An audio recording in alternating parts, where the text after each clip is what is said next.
Hi, we are from Tecnológico de Monterrey, Campus Ciudad de México. My team is Julio Moreno and I, Gerardo Rubio Saavedra, and we are going to explain the next tense. First one, relative clauses, next, parallel structure, and finally, pronoun sentences and comma splices. Today we're going to talk about relative clauses.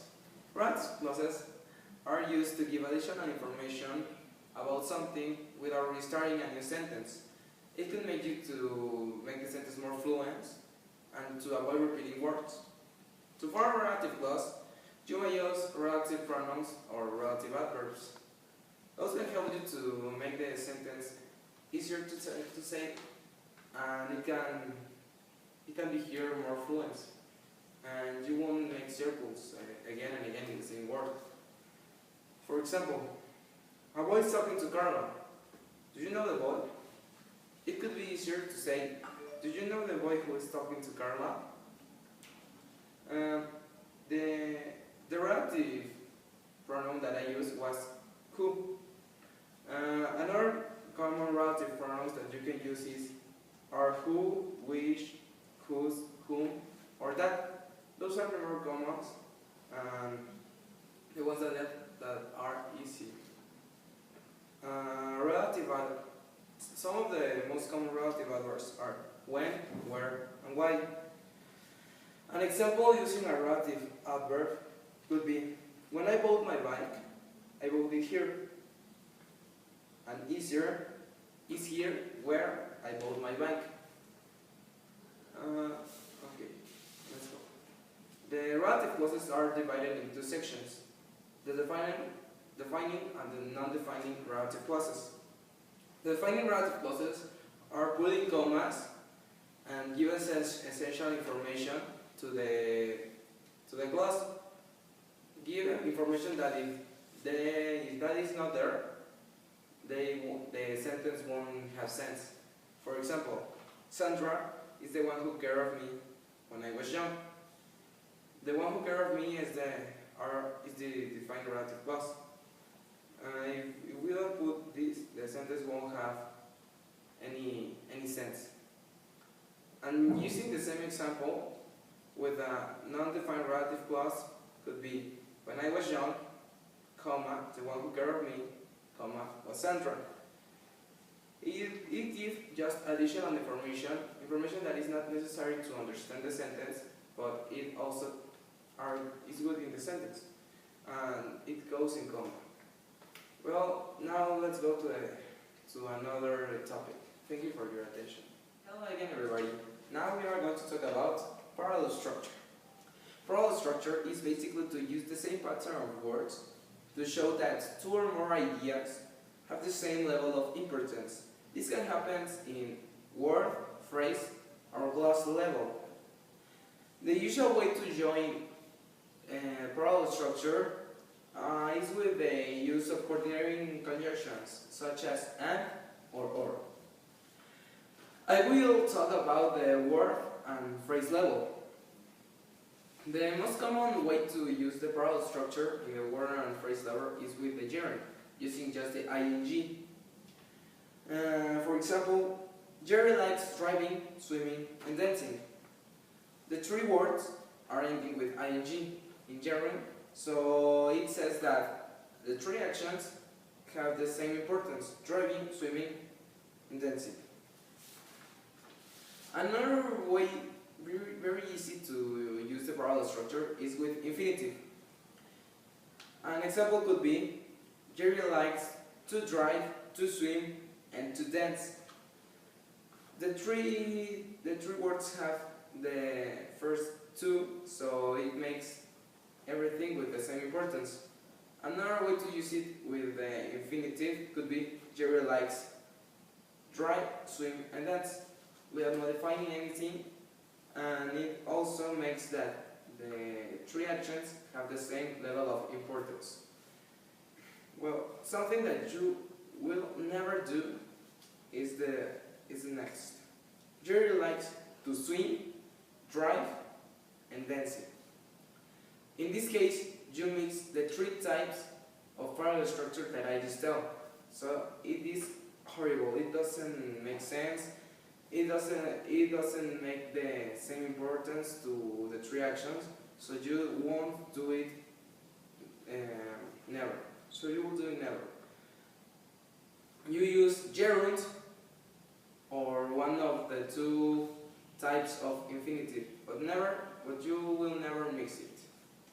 Well, now my friend Gerry will continue with this topic. Thank you. Well, now we are going to continue with clauses. A clauses is a parallel structure that begins with clause.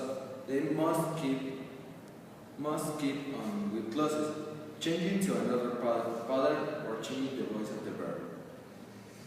And we are going to break the parallelism. Here are some examples. For example number 1.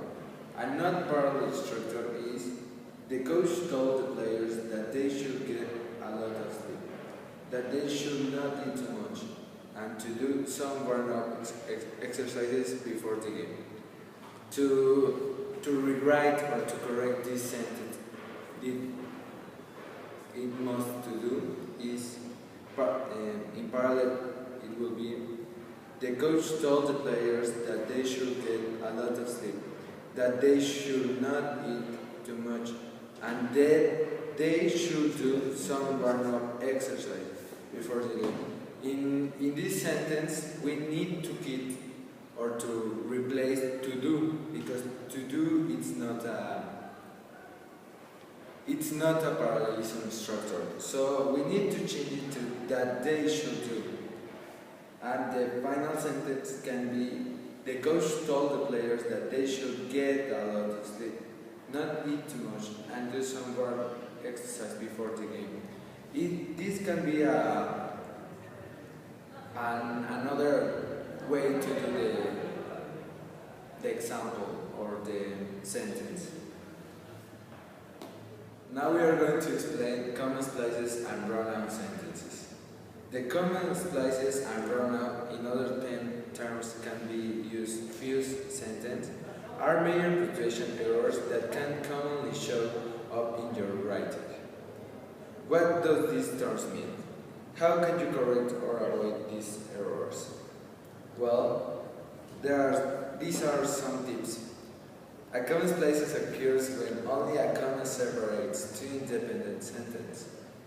Well, we use only a comma. We do not use another punctuation or something like that. Well, a run-out or fuse sentence occurs when no punctuation at all separates independent sentences. Well, let's start with two sample sentences. Let's see. Tony is dishonest. He steals cupcakes for a living. Even though these are simple ideas, both of these statements pass the independent sentence test. Each one contains a subject and a verb. Each one also expresses a complete thought.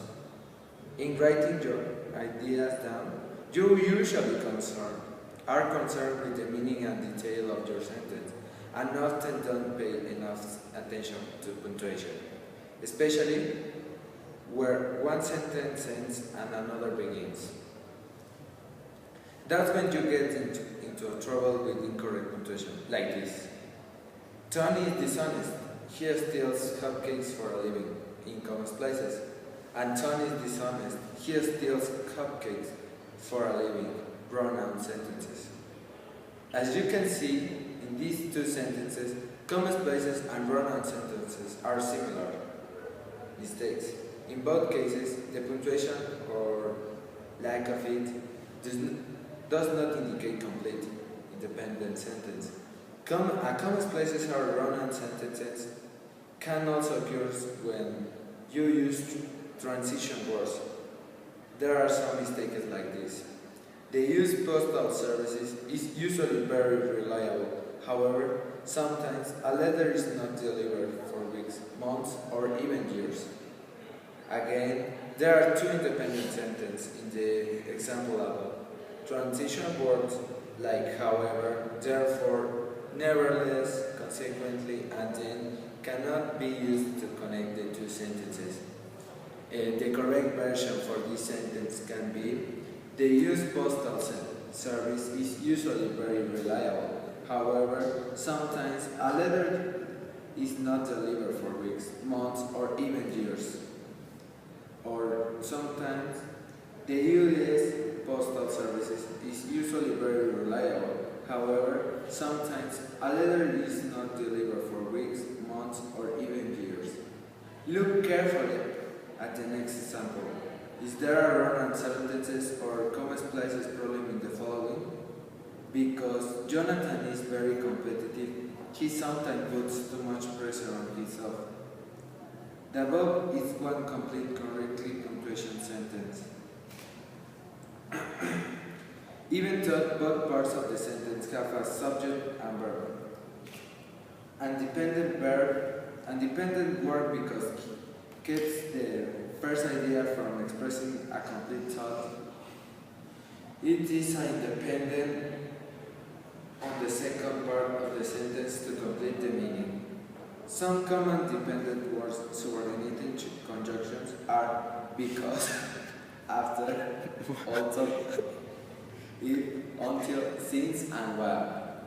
Now that you know how sentences become run-on fused sentence or comma places, how do you avoid or correct them? 4 basic methods can be used. Use a comma and coordinate conjunctions: and, but, or, nor, for, yet, and so. Separate the dependent sentence with a semicolon. The semicolon may be used whether or not second sentence starts with a transitional word or phrase. 3. Make the independent sentence distinct using a period and capital letter. And 4. Restructure the sentence as one, using a dependent word to introduce the less important idea. We finished. Thanks for watching us.